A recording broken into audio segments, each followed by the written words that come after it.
Bonjour Marc. Le 20 avril dernier, l'édition 2021 du rapport sur la liberté religieuse a été publiée. Est-ce que vous pourriez nous dire en quoi consiste cette publication ? Le livre de Aide à l'Église en détresse sur la liberté religieuse, c'est une publication qui date de 1999. Ça veut dire c'est presque plus que 22 ans qu'on produit ce livre. C'est évolué d'une petite publication d'aujourd'hui d'un livre de plus que 1000 pages. Le sens, l'objectif de ce livre, c'est de parler de le droit fondamental de la liberté religieuse et comment c'est respecté ou non dans le monde aujourd'hui. Et pourquoi est-ce qu'on parle de ça? Parce qu'on ne peut pas parler de la persécution chrétienne sans parler de le droit fondamental de la liberté religieuse de chaque individu. Pourquoi la liberté religieuse est-elle un sujet auquel les gens devraient s'intéresser ? Malheureusement, aujourd'hui, la situation de la liberté religieuse fait que de se dégrader. Ça devient un problème gravissime. Qu'est-ce qu'on parle quand on parle de la liberté religieuse? On parle de deux, soi-disant, problèmes. Premièrement, c'est la discrimination et deuxièmement, c'est la persécution. On parle d'abord de la discrimination. La discrimination, c'est que, je vais prendre une étape. La première étape, c'est l'intolérance. L'intolérance, c'est quand il y a un certain groupe qui est dans une société de plus en plus marquée. On pense, par exemple, les années 30 en Allemagne, les Juifs, par exemple. C'est un groupe qui était dans les médias et dans la culture marqué par une intolérance. Mais dans l'intolérance, on a toujours la possibilité, le recours à la loi. Ok. Dans la discrimination, donc l'étape qui suit,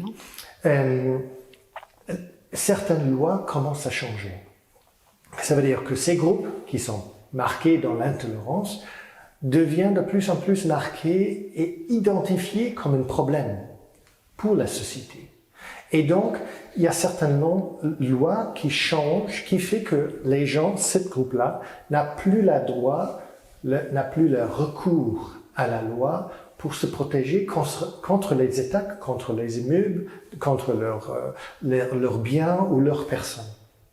Le troisième étape, soi-disant, c'est la persécution. Et ça, c'est quand la loi participe dans le problème. Quand les gouvernements, quand les groupes terroristes sont pas empêchés de terroriser un groupe particulier. Et c'est là les trois étapes qui touchent la liberté de la religion aujourd'hui. Et quelles sont les trois principales conclusions du rapport ? Dans le livre, on a vu plusieurs problèmes contre la liberté religieuse dans le monde. Mais on a pu remarquer trois grosses tendances.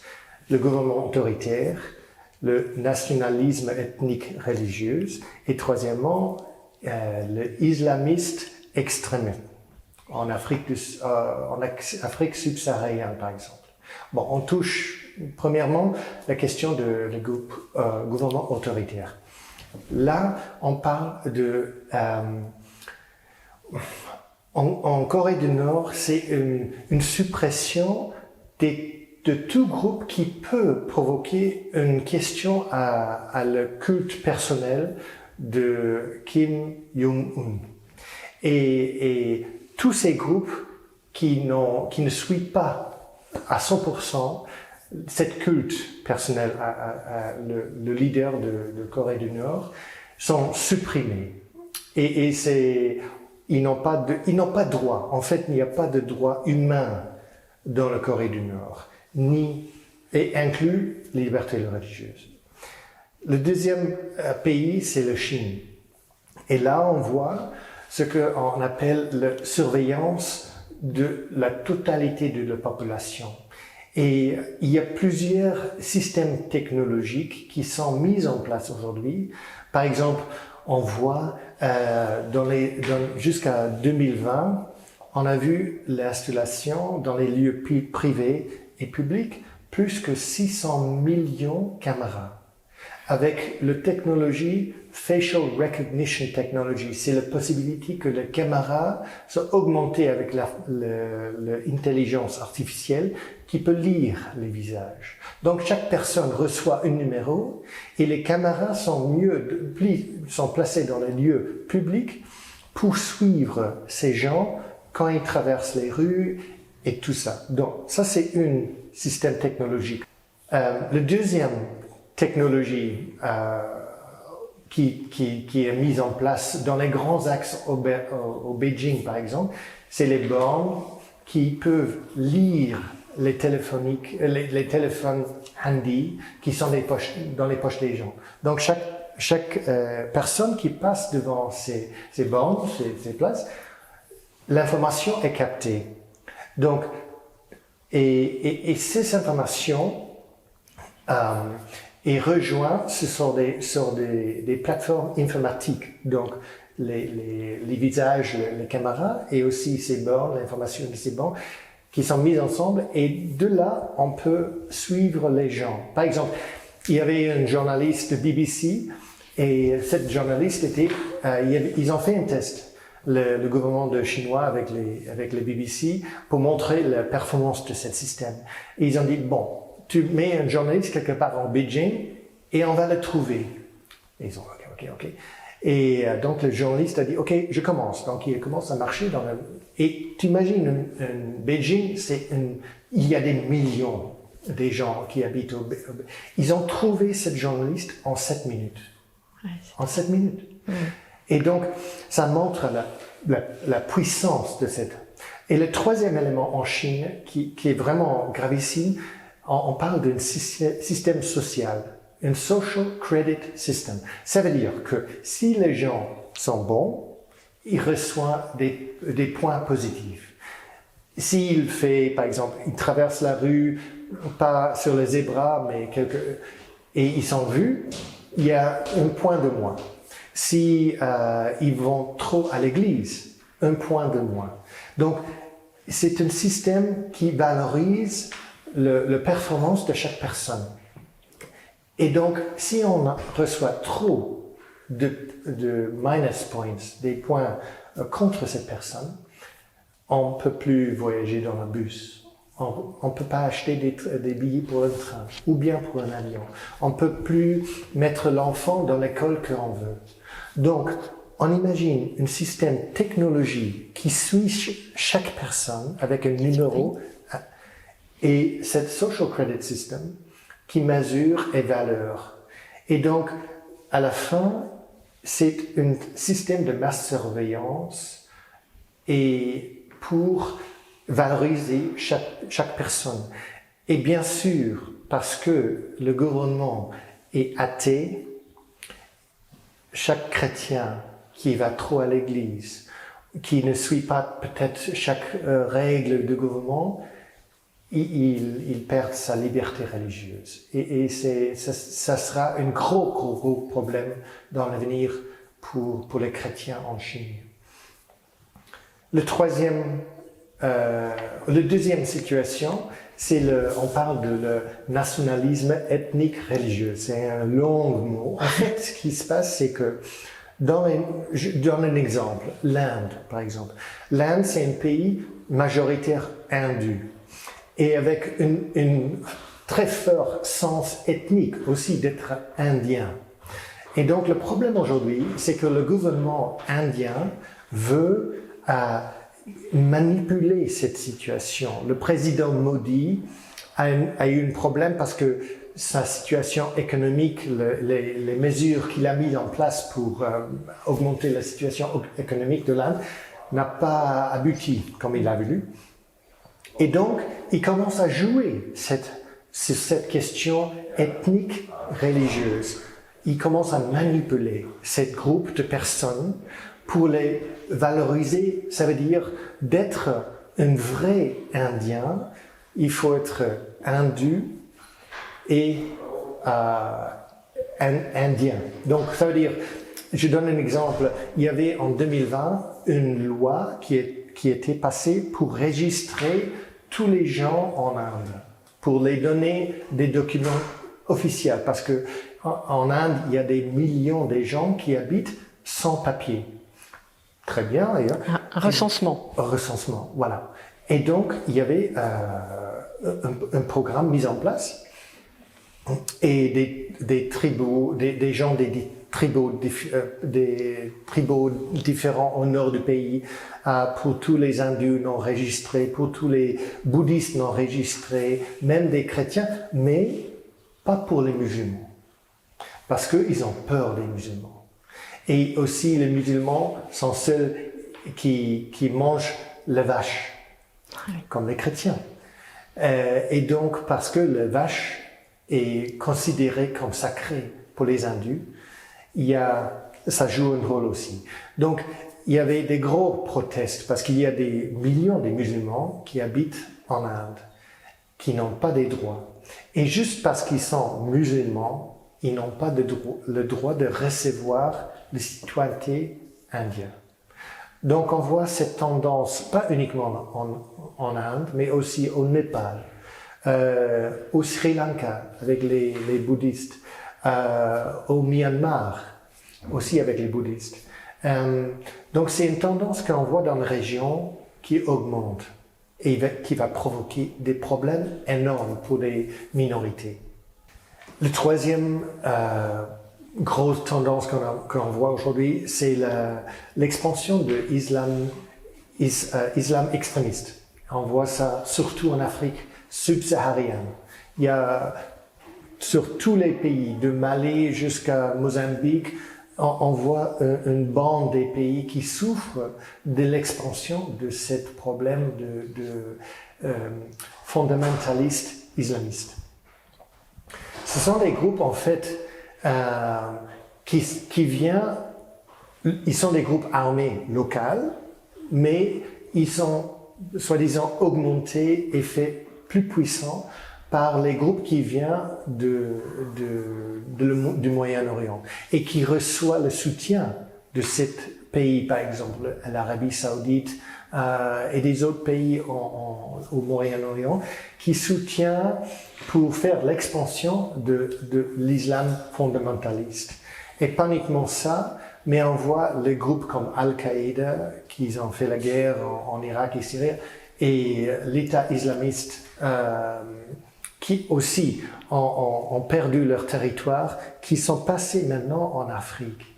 Et donc, qu'est-ce qu'ils font? Ils arrivent en Afrique subsaharienne et ils s'attachent à les groupes des armes, des groupes armés locaux, qui en fait poursuivent la guerre ou la violence ou le terrorisme pour les raisons peut-être ethniques, politiques, des choses locales, des issues locales.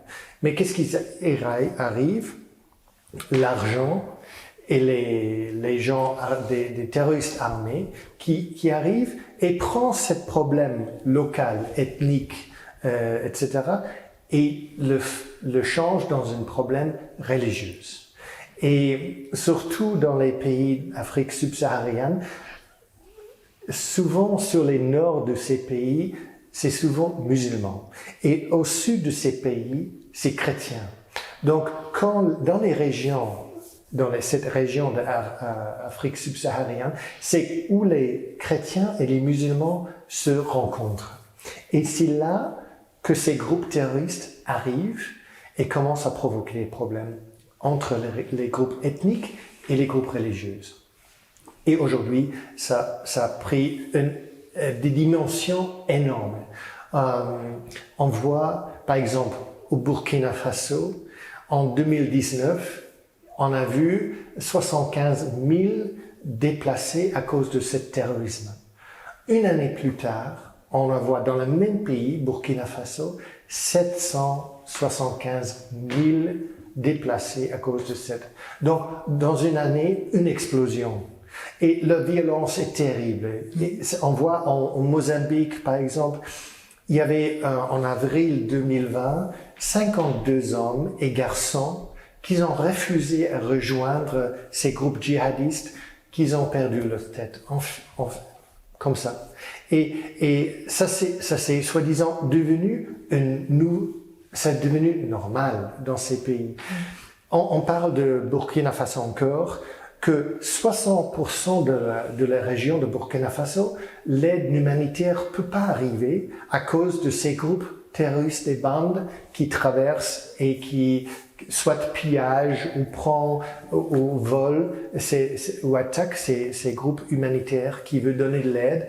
Et ils prennent pour eux et ils tuent ces groupes aussi humanitaires. Donc, on voit un problème d'abord ethnique, aussi politique, une frustration parce que les jeunes n'ont pas de travail et ils sont pauvres, donc des jeunes hommes.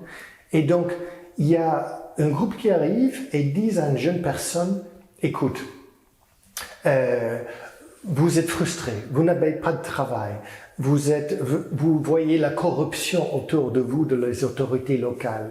Nous, on va changer cette corruption, on va vider ces gens corrupts de le gouvernement. Rejoindre notre groupe et on vous donne une arme et vous paye.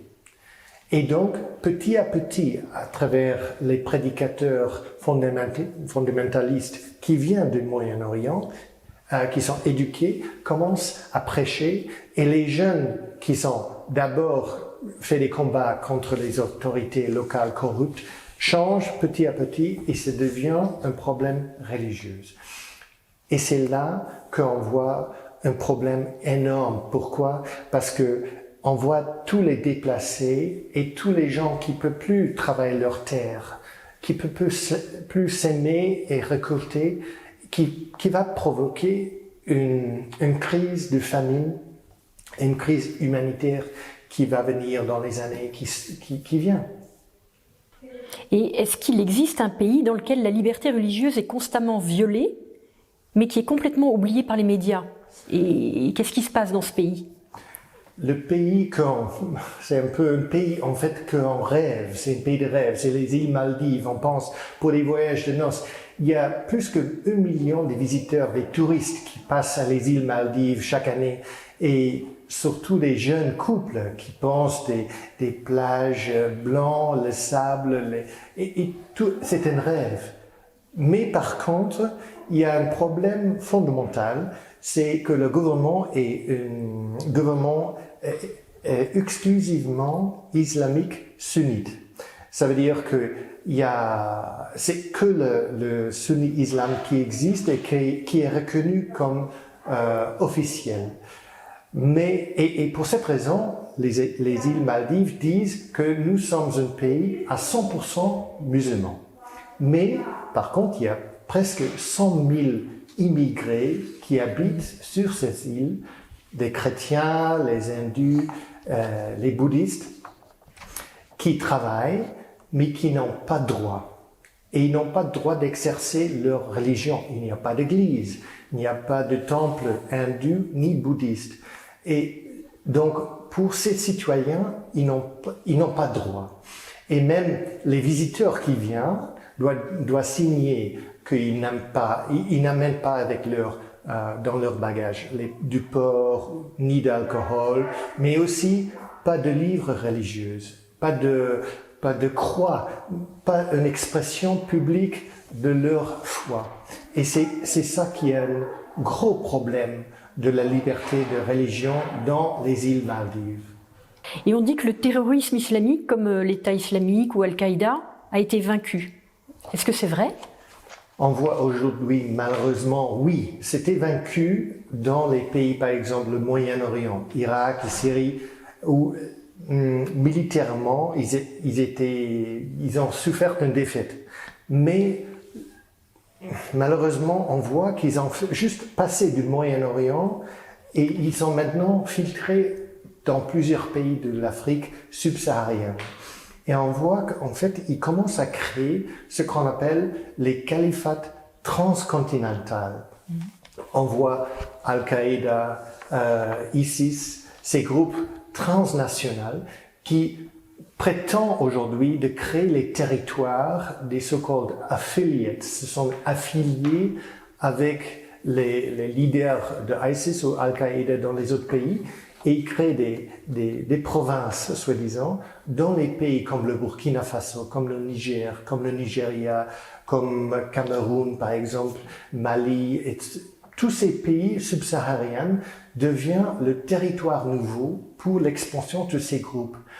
Et c'est pas, et malheureusement, la violence de ces groupes, c'est terrible. On voit par exemple en Mozambique, il y avait une attaque en avril 2020 où il y avait 52 hommes ils ont coupé les têtes de ces hommes parce qu'ils ont refusé de rejoindre les djihadistes. Au Burkina Faso, par exemple, en 2019, il y avait 75 000 personnes déplacées par les groupes terroristes.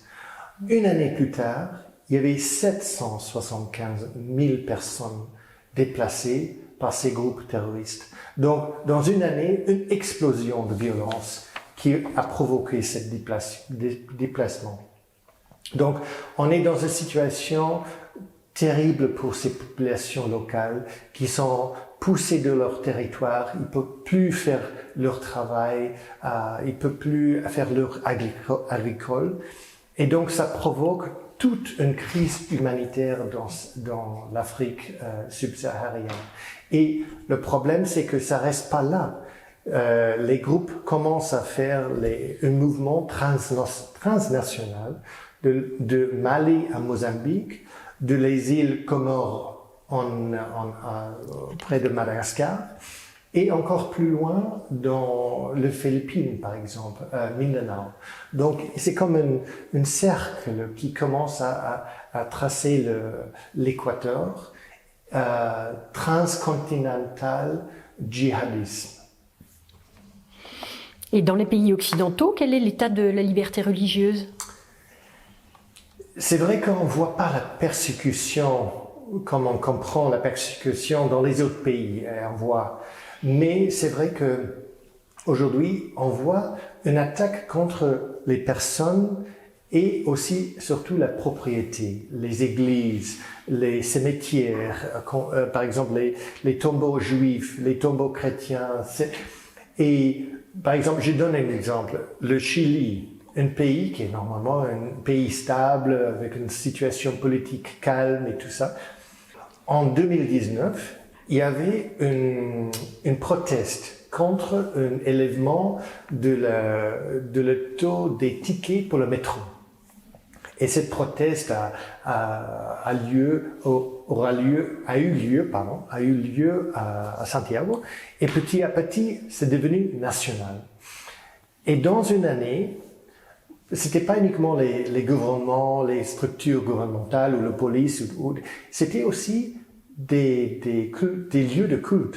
Par exemple, les églises. Et dans une année presque, il y avait 59 églises protestantes et catholiques qui étaient attaquées et brûlées. Et le problème, ça c'est déjà un problème qu'une proteste contre le gouvernement devient une proteste contre les lieux de culte. Mais deuxièmement, l'Église, on sait qui sont ces gens, on sait celui qui ont pris feu à ces églises. Et l'Église catholique et protestante, ils ont demandé au gouvernement de commencer une enquête, de commencer une recherche sur ces personnes et aussi que la loi soit respectée. Mais jusqu'à présent, le gouvernement n'a pas pris position ni officiellement ouverte une enquête sur ce problème. Et là, on voit, il y a un double sens pour ces groupes et ces lieux de culte religieux et des autres lieux, par exemple publics ou autres, qui ont été attaqués. Et les églises, le gouvernement jusqu'à présent n'a pas vraiment dit il y avait une attaque, c'est faux, il faut protéger la loi fondamentale de la liberté religieuse. Et maintenant, quelle est la prochaine étape pour ce rapport sur la liberté religieuse? Est-ce que vous allez le remettre à des institutions politiques ou religieuses? L'idée de ce rapport, c'est en fait d'attirer l'attention, soit les médias ou à travers les politiciens, qu'eux ils comprennent et qu'on comprend le problème et le manque de réponse jusqu'à aujourd'hui à ce problème qui commence à grandir dans le monde. Et si on ne répond pas aujourd'hui à ces problèmes, par exemple en Afrique, nous aurons des problèmes gravissimes humanitaires qui va provoquer une migration encore à l'Europe, aux États-Unis, pour les gens qui fuient, pas uniquement à des problèmes religieux, mais des problèmes ethniques, politiques, manque d'argent, mais aussi dans lequel il y a aussi un aspect religieux. Et donc, il faut que le gouvernement et les gouvernements et les communautés internationales prennent au sérieux ce problème et donnent une réponse qui aide ces gens qui souffrent tellement à cause de ces attaques terroristes, surtout en Afrique. Très bien, je vous remercie Marc. Merci.